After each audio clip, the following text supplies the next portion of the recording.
Hello students, so our next topic is network operating system. What is network operating system and how it is different from the simple operating system. How we can use the NOS in a network operating system को network में किस तरह से use किया जाता है, as well as NOS normal OS से किस तरह से डिफरेंट है, as well as we learn about the advantages and disadvantages of network operating system. So first of all we'll learn what is network operating system. So network operating system हमेशा run करता है server पे, क्योंकि इसको networking पे use किया जाता है एंड नेटवर्किंग में वी रिक्वायर अ सर्वर, और ये सर्वर को कैपेबिलिटी प्रोवाइड करता है ताकि वो डाटा को, यूजर्स को, ग्रुप्स को, सिक्योरिटी को, एप्लीकेशन को और बाकी जितने भी नेटवर्किंग के फंक्शंस हैं उनको अच्छे से मैनेज कर सके. NOS हर वो काम कर सकता है जो हमारा एक नॉर्मल विंडोज़ ऑपरेटिंग सिस्टम करता है या कोई भी ऑपरेटिंग सिस्टम हमारा नॉर्मली करता है, रिसोर्सेज को मैनेज करना, मेमोरी को मैनेज करना. लेकिन डिफरेंट क्या है, ये नेटवर्क को मैनेज करने की कैपेबिलिटी रखता है जो इसको नॉर्मल ऑपरेटिंग सिस्टम से डिफरेंट बनाती है NOS को. NOS also allows the multiple devices within a network to communicate and share resources with each other. अगर NOS है हमारे पास तो हम नेटवर्किंग यूज़ कर रहे हैं तो मल्टीपल डिवाइसेस आपस में रिसोर्सेज को, फाइल्स को शेयर कर सकते हैं, आपस में कम्युनिकेट कर सकते हैं. सो जो NOS का प्राइमरी यूज़ है या प्राइमरी पर्पस है वो है लैन में. लैन में ये जितने भी हमारे सिस्टम्स कम्युनिकेट करते हैं आपस में, उनको इनेबल करता है कि आपस में वो फाइल्स को एज वेल एज प्रिंटर्स को या रिसोर्सेज को शेयर कर सकें. उनको उसी तरह से परमिशंस ग्रांट की जाती हैं. सो NOS ऐसी सर्विसेज प्रोवाइड करता है, बेसिक नेटवर्क सर्विसेज प्रोवाइड करता है सारे सिस्टम्स को. ऐसे फीचर्स प्रोवाइड करता है कि अगर एक ही टाइम पे मल्टीपल रिक्वेस्ट आए सर्वर के पास तो उनको ईजिली हैंडल कर सके.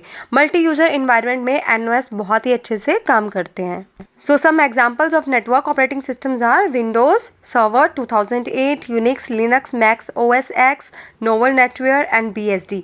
These all are the examples of network operating system. अब हुआ क्या कि हमारे पास पहले थे विंडोज़ ऑपरेटिंग सिस्टम, लेकिन वो विंडोज़ ऑपरेटिंग सिस्टम जो थे वो एक नेटवर्क की फैसिलिटीज़ नहीं प्रोवाइड करवा पा रहे थे, नेटवर्किंग पे काम करने के लिए उतने सुटेबल नहीं थे. तो डेवलप हुआ नोवल नेटवेयर. नोवल नेटवेयर को सबसे पुराना नेटवर्क ऑपरेटिंग सिस्टम माना जाता है because older Microsoft Windows operating systems were not able to handle the basic networking in the beginning. पहले वो नहीं हैंडल कर पाते थे, बेसिक नेटवर्किंग को भी नहीं हैंडल कर पाते थे जो पुराने वर्जन थे माइक्रोसॉफ्ट विंडोज़ के. अब अगर हम ये देखें कि एक नॉर्मल ऑपरेटिंग सिस्टम और नेटवर्क ऑपरेटिंग सिस्टम किस तरह से अलग होता है, तो एग्जांपल ऑफ OS में देखेंगे. ये एक नॉर्मल ऑपरेटिंग सिस्टम का एग्जांपल है जो क्या क्या मैनेज कर रहा है. वो कीबोर्ड को मैनेज कर रहा है, वो आपके मॉनिटर को मैनेज कर रहा है, प्रिंटर, माउस, मेमोरी, एप्लीकेशन. तो सिर्फ अपने ही डिवाइसेस को वो मैनेज कर रहा है. सिंगल पीसी है और सिंगल पीसी के ऊपर जो ऑपरेटिंग सिस्टम है वो सिर्फ अपने डिवाइसेस को मैनेज कर रहा है. सेकंड केस में हम देखते हैं एक नॉर्मल सर्वर है और एक नॉर्मल सर्वर के साथ प्रिंटर अटैच है, कुछ डिवाइसेस अटैच है, बट वो उतना कैपेबल नहीं है कि वो बहुत सारे मल्टीपल डिवाइसेस को कॉन्फ़िगर कर सके नेटवर्किंग में. नाउ अगर हम थर्ड केस में देखें तो यहाँ पे नेटवर्क ऑपरेटिंग सिस्टम इंस्टॉल्ड है जो मल्टीपल डिवाइसेस को कॉन्फ़िगर भी कर सकता है नेटवर्क में, एज वेल एज उनको सारे रिसोर्सेज प्रोवाइड कर रहा है, उनको फाइल अलो कर रहा है शेयर करने के लिए, एंड बहुत सारी सर्विसेज जो है वो NOS प्रोवाइड कर रहा है. So now we'll talk about the advantages of NOS. So it allows multiple computers to connect so that they can share the data, files and hardware devices. So इस तरह से multiple computers को configure करता है network में connect करने के लिए, कैपेबिलिटी प्रोवाइड करता है कि वो अपना डाटा शेयर कर सकें, फाइल शेयर कर सकें, as well as they can also share the hardware devices.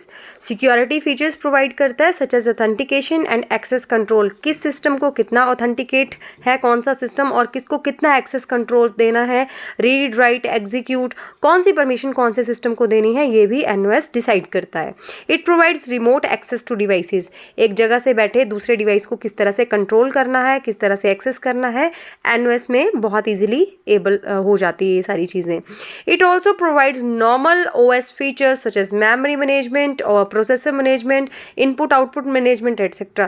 जो भी काम हमारे नॉर्मल ऑपरेटिंग सिस्टम करते हैं जैसे मेमोरी को मैनेज करना, प्रोसेसर को मैनेज करना, इनपुट आउटपुट डिवाइसेस को मैनेज करना, ये सारे काम इजीली NOS कर सकता है. It provides files, print, backup services to other devices using the network. जितने भी डिवाइसेस नेटवर्क में हैं उन सब डिवाइसेस को फाइल्स प्रोवाइड करना, प्रिंटिंग की फैसिलिटी प्रोवाइड करना, बैकअप की सर्विसेज देना, ये भी NOS में हो जाता है. It can set priority to print jobs in the network. कौन सा सिस्टम सबसे पहले प्रिंट निकालेगा, किसकी जॉब प्रायोरिटी जो है वो शॉर्टेस्ट है, किसको सबसे जल्दी प्रिंट चाहिए, तो उस तरह से प्रायोरिटी भी सेट की जा सकती हैं. Then other devices can be managed from central location on which NOS is installed.